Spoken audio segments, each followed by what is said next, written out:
الكريم أما بعد فأعوذ بالله من الشيطان الرجيم بسم الله الرحمن الرحيم سب سے پہلے میں اپنے محترم بھائی شمس الحق صاحب صدر جمعیت طلبہ اسلام ضلع گوجرانوالہ اور محترم جناب حافظ خرم شہزاد صاحب مدیر بزم شیخ الہند کا شکریہ ادا کرتا ہوں کہ انہوں نے آج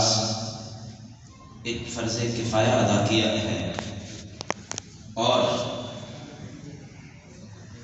ہم انقلابی فکر کے ساتھیوں پر بڑا احسان کیا ہے اور میں یہ سمجھتا ہوں کہ یہ دونوں بھائی محسن ہیں انقلابی فکر کے ساتھیوں کے بڑے مختصر وقت میں آپ ساتھیوں کو متوجہ کر کے اپنی گفتگو کرنا چاہوں گا اور میں یہ سمجھتا ہوں کہ آپ میرے ساتھ بیٹھے ہوئے ایسے سپاہی ہو جو آج کے دور میں ایک منظم اسلامی انقلاب چاہتے ہو. کیا ایسے ہی اسلامی انقلاب چاہتے ہیں؟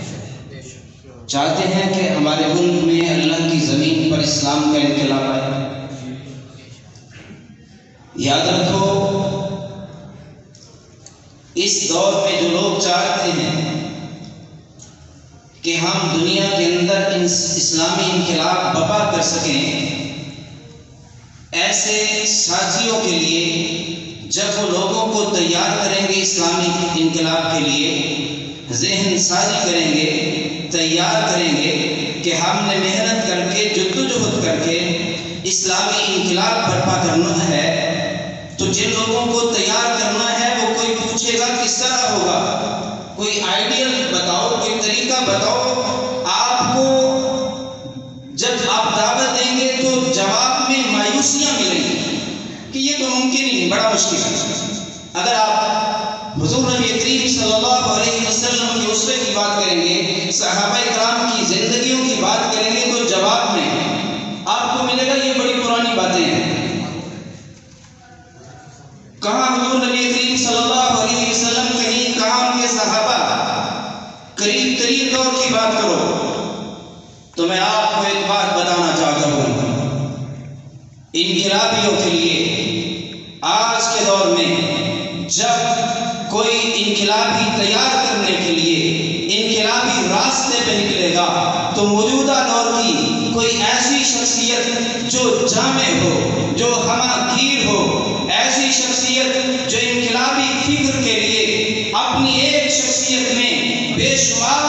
جامع پہلو رکھتی ہو، اللہ کی قسم آپ کو قریب ترین زمانے میں حضرت شیخ الہند سے بہتر اور نمایاں شخصیت کوئی نہیں ملے گی. ذرا توجہ کیجیے گا، میں بات کو آگے لے جانا چاہتا ہوں. دیکھیے یہ حضرت شیخ الہند ہیں. اگر آپ ان کو تعلیم و تعلم کی مسند پہ دیکھیں گے تو آپ ان کو علم و ہنر کا پہاڑ پائیں گے.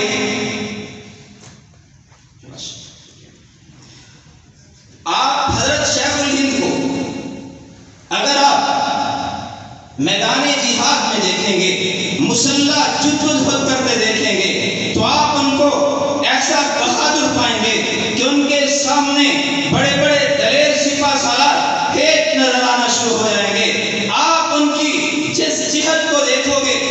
مسلح جدوجہد چل رہی ہے، حالات نے پلٹا کھایا، حالات نے تقاضا بدلا، تو مسلح جدوجہد سے پرامن جدوجہد بھی کر لی. جہاں پہ چاہا فکری محنت شروع کر دی، جہاں پہ چاہا ہجرت کے راستے پہ نکل پڑے، جہاں پہ چاہا تلوار اٹھا لی. جس انداز میں، جس موقع پر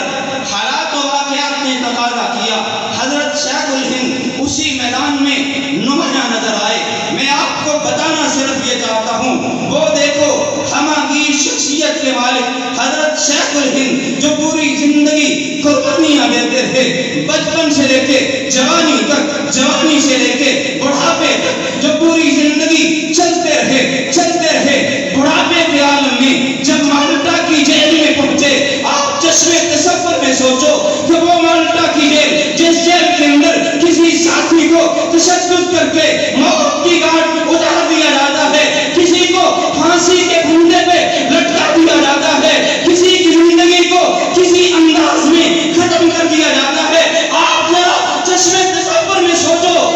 کئیوں کا جنازہ پڑھنے دیا جاتا ہے، کئیوں کا جنازہ نہیں پڑھنے دیا جاتا، کئیوں کو